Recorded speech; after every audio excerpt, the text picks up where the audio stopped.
I never planned to stay that night. I even stood up to leave until she looked at me and whispered, "You're not leaving until I say so." In that moment, I realized I wasn't trapped. I wanted to stay. The plan was simple: drop by my friend Daniel's house, hang out for a bit, and head home before dark. Nothing about that evening was supposed to be memorable. But fate doesn't ask for permission. It just rearranges the quiet moments of your life and lets you discover what they become. Daniel and I were in his room, laughing over old stories when his phone buzzed. A coworker needed him urgently, and within minutes he was out the door, leaving me there with a casual, "Bro, wait for me. I'll be back soon." I almost left anyway, but his mom, Mrs. Rivera, called from the kitchen before I could grab my keys. Her voice carried through the hallway, calm, warm, and effortlessly composed. "You can stay until he returns. It's already getting dark."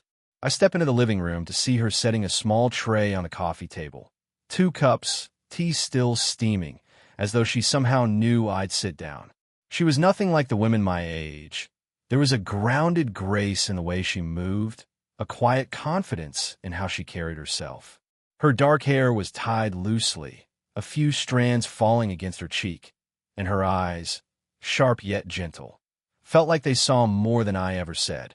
I sat, trying to act casual, while the house fell into an almost cinematic silence. The rain outside, the low hum of the fireplace, the soft amber lighting. It all made the room feel too intimate for 2 people who were supposed to be nothing more than my friend's mom and her son's friend. We talked at first out of politeness. Simple things: the weather, work, tea preference.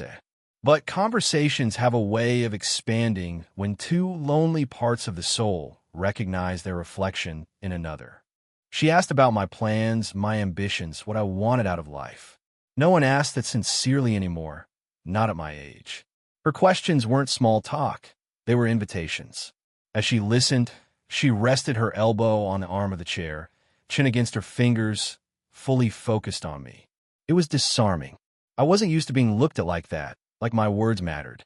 And every time our eyes met, I felt a subtle shift inside me. Respect, curiosity, and something I didn't dare name yet. At one point, when I reached for the creamer, my hand brushed hers. A small thing, a nothing moment, but her fingers were warm, and she didn't withdraw instantly. She just smiled, soft, knowing, unreadable. I told myself it was accidental, harmless. But the truth is, I felt a spark, and from the way she glanced down before lifting her eyes back to mine, I think she felt it too. Time moved slower after that. The house no longer felt like Daniel's home. It felt like her space, and I was being allowed into a corner of her world where few people ever stayed long. I didn't know it yet, but that was the night everything quietly began. I don't know what was stronger that night, the rain outside or the silence between us. After our first round of tea, I checked my phone again. No message from Daniel. No update. It felt awkward to linger, but before I could offer a polite exit, she stood from her chair and said softly, "Let me make you another cup. You're not going anywhere in weather like this." There was no strictness in her tone, no command, just a gentle certainty, as though she had already decided I should stay. I watched her cross into the kitchen. Even the way she moved had elegance, measured, graceful, unhurried. I told myself I was only noticing because there was nothing else to look at, but I already knew that wasn't true. I followed her to the kitchen doorway, leaning against the frame. She didn't seem surprised I'd come closer. The warm light above the stove traced the outline of her features, soft, mature, quietly beautiful. She lifted the kettle, poured slowly, and glanced at me with a small, meaningful smirk. "You're very tense," she said. I laughed under my breath. Sitting alone with someone's mom isn't usually part of my evening plans. She turned slightly, eyebrow raised. Is that supposed to make me feel old? It flustered me more than it should have. "No, I just mean," she saved me with a light chuckle. "Relax. I know what you meant." Her hand touched my forearm for only a second, but I felt it through my whole body. Warm, intentional, gentle. We brought the tea to the dining table this time. Instead of sitting across from me, she chose the chair beside mine. Not close enough to touch, but close enough that I felt the nearness of her. The rain tapped steadily against the windows, and the soft yellow light made the moment feel almost private, almost too private. Our conversation slipped into deeper waters without effort. She asked about my family, my dreams, the reason I worked so hard. I asked about her art, her books, the quiet life she seemed to protect. With every answer, I saw layers in her, strength woven with solitude, confidence wrapped around an ache she tried to hide. There were pauses in our conversation, comfortable ones, the kind where two people don't rush to fill the silence because the silence itself has become meaningful. At one point, when she leaned in to emphasize something, her knee brushed mine. Neither of us moved away. She didn't apologize. I didn't pretend it didn't happen. It lingered, an unspoken acknowledgement that we both felt something shifting. Eventually, she checked the time. "He won't return soon," she murmured, almost to herself. Then she looked at me, voice lower, warmer. "So stay. Just for a little while longer." I don't get company like this often. It was honesty, not desperation. And something about that sincerity disarmed me completely. I stayed, not because of the rain, not because of politeness. I stayed because she wanted me to, and I suddenly realized I wanted to be wanted by her. The rain had settled into a steady rhythm, soft, persistent, almost hypnotic. It drummed against the windows like a background score to a moment neither of us had planned, but both of us were allowing. We carried our tea into the living room, and she chose the couch instead of her armchair this time. There was space beside her, too much space to ignore, too little to sit without feeling something. "You said any." She tucked one leg beneath her, turning slightly toward me, giving me her full attention. "You mentioned earlier that you feel stuck," she said, circling back to something I had only briefly hinted at. Stuck how? It surprised me that she remembered, that she cared enough to ask. I tried to explain the pressure I carried, expectations, plans that didn't feel like mine, the fear of disappointing people. I spoke slowly, choosing words I'd never said out loud before. She didn't interrupt me. She didn't judge. She just listened, her eyes steady and attentive, like every detail mattered. When I finished, she exhaled, soft and thoughtful. "You're harder on yourself than life requires," she murmured. "You deserve room to breathe." Her voice had this calming warmth, something steady, something I could lean into even as we just sat there. I looked at her, and for a moment, neither of us spoke. We didn't need to. The silence felt intentional, connected, safe. Then, without warning, she leaned a little closer, her hand reaching up to brush a wrinkle from my shirt near the collar. A small, harmless gesture, but her fingers lingered a second too long. My breath hitched. I knew she felt that pause because when she drew her hand back, she did it slowly, her eyes never leaving mine. Something changed in the air right then, quieter, heavier, charged.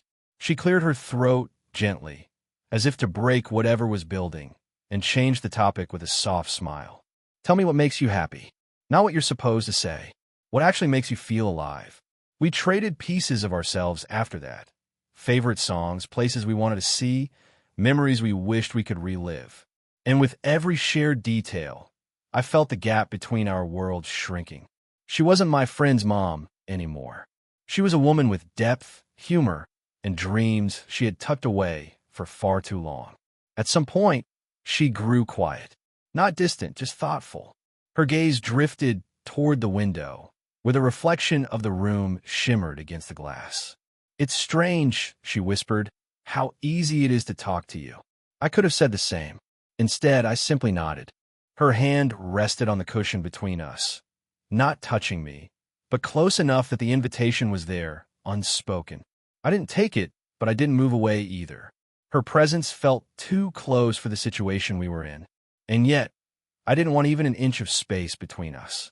The clock on the wall ticked louder than it should have, and when I finally checked the time, reality hit me like a splash of cold water. It was late, later than I had any excuse to stay.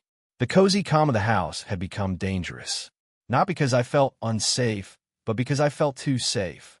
Too comfortable. Too drawn in. I cleared my throat, setting my empty cup down. "I should probably get going," I murmured, though even I could hear the hesitation in my voice. She didn't look surprised. If anything, she looked as though she'd been expecting that sentence, dreading it in quiet silence. She drew in a slow breath, her eyes fixed on the rain streaking down the glass. "Of course," she said softly. "It's late." But her voice didn't match her words. There was a tightness in it, something vulnerable, something that sounded like "please don't go," even though she never said it out loud. I pushed my palms against my knees, ready to stand. But I didn't. My body refused, anchored by a feeling I wasn't prepared to name. I watched her, trying to read her expression.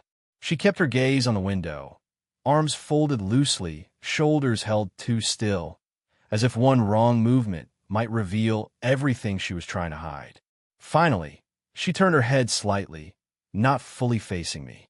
"Has it been uncomfortable?" she asked. "Being here with me?" The question stunned me. "No," I replied immediately. "Not at all." She nodded, slow, cautious. "Then why do you sound like you're running?" That was the moment the air changed.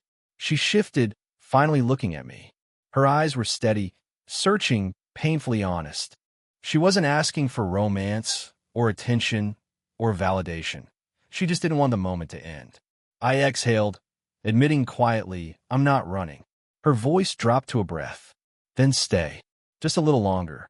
She reached out, not boldly, but with a hesitant grace, and her fingers touched my wrist. A simple touch, barely anything, yet froze me in place. Her hand was warm, gentle, asking, not pulling. My heartbeat thudded in my ears. I should have stood up. I should have made a clean exit. I knew the age difference. I knew the boundaries. I knew how the world would look at this. Every logical thought told me to leave.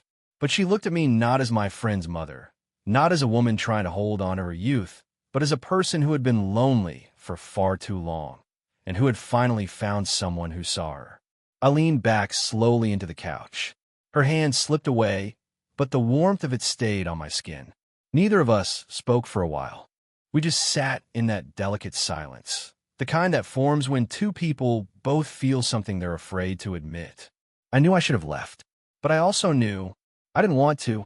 There are moments when a room changes, not because of the lighting or the sounds or the hour, but because of what two hearts silently choose. That living room, dim and quiet, felt different now. Not dangerous, not forbidden, just honest, as though both of us had run out of places to hide behind polite smiles and casual conversation. She sat back against the couch and exhaled a long, tired breath that sounded heavier than the storm outside. For the first time that night, she didn't look composed or guarded. She looked real, human, a little fragile. "Can I ask you something?" she said, almost whispering. I nodded.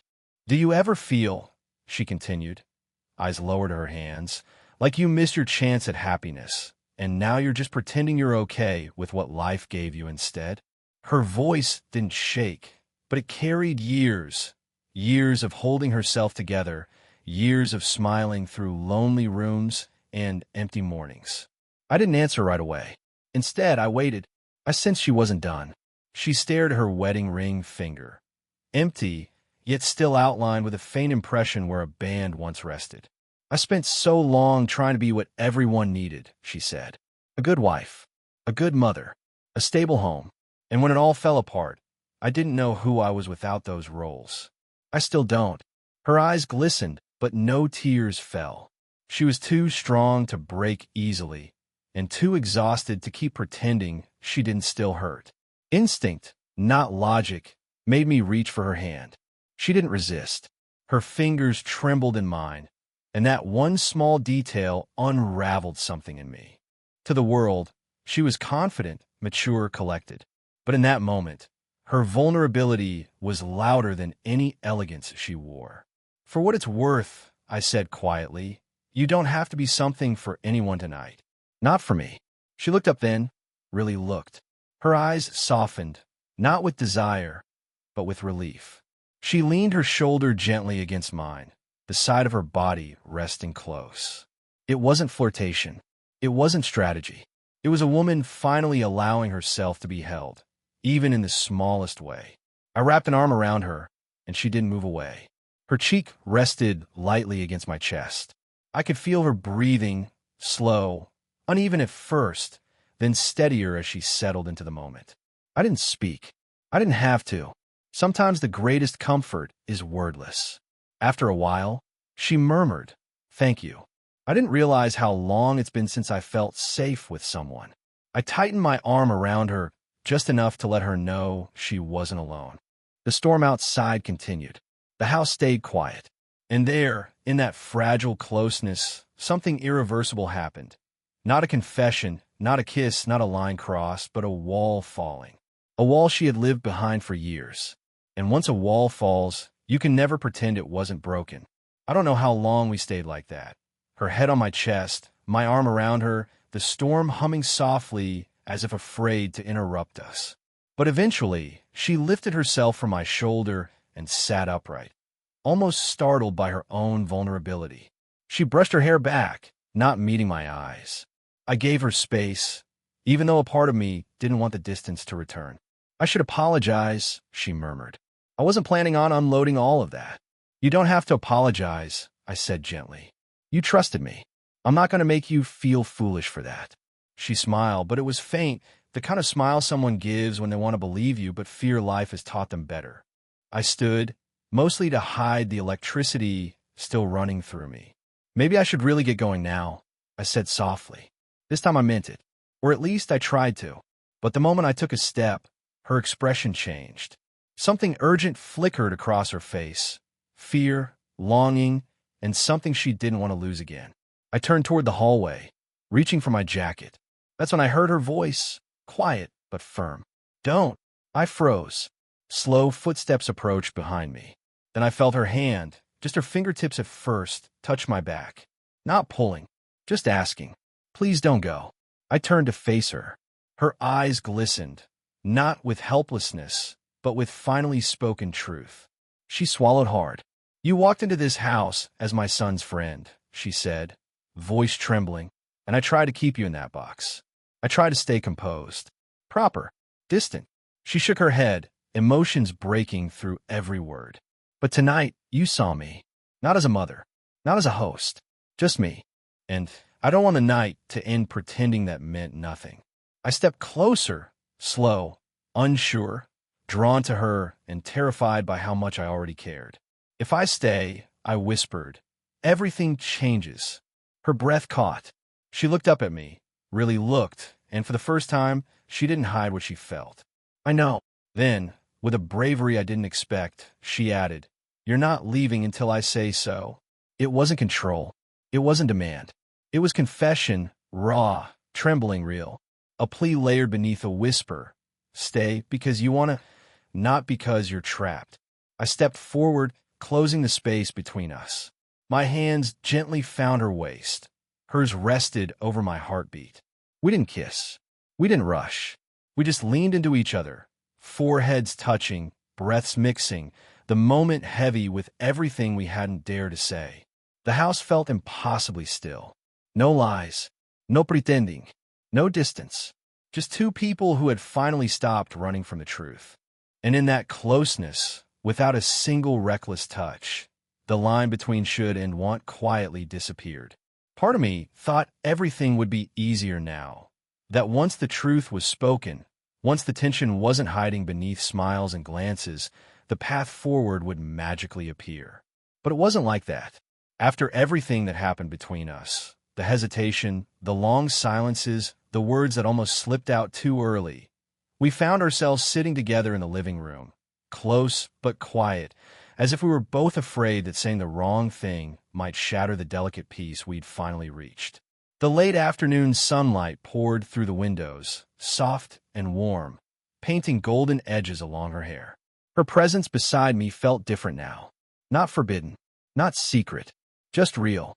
And that reality, it was heavier and more beautiful than I expected. Our knees brushed again, and this time, neither of us pulled away. She rested her hands in her lap, fingers interlaced, but I could see the tension in her posture, the kind that comes from wanting something deeply while still questioning whether you deserve it. I understood it because it lived in me too. "I don't want to go backward," she said softly, eyes fixed ahead instead of on me. "If we choose this, it has to be real." It can't be confusion, or loneliness, or impulse. Her voice didn't tremble, but her breath did at the end. I nodded slowly. It's not confusion for me. I kept my voice low, steady, honest. Not anymore. And it was true. Whatever uncertainty I once had disappeared the moment she asked me to stay. The moment her voice softened. The moment her guard dropped. She finally turned her head toward me, and our eyes met. That familiar pull, the quiet gravity that kept drawing us closer, was still there, stronger than ever. But there was something else too. Vulnerability. Not the cinematic kind, but the fragile human kind, the kind that comes from years of pretending to be fine. I lifted my hand, giving her enough time to stop me if she wanted. She didn't. Her fingers loosened from her lap, and when she let my hand rest gently over hers, I felt the warmth of her palm and the quiet surrender in her touch. No rush, no hunger, just two people sitting close in the daylight, holding hands as if it was the first safe breath either of us had taken in a long time. She leaned just slightly toward me, her shoulder brushing mine, and I felt her relax. Actually relax, like a weight she had carried for years was finally sliding off. I spent so long being strong, she whispered, that I forgot what it feels like to be held, not judged. I squeezed her hand, a quiet promise in that small gesture. We didn't kiss. We didn't rush forward. We didn't have to. The moment was powerful precisely because it was gentle. Two hearts choosing the same direction. Finally, with nothing left to hide. The slow burn wasn't burning anymore. It was beginning.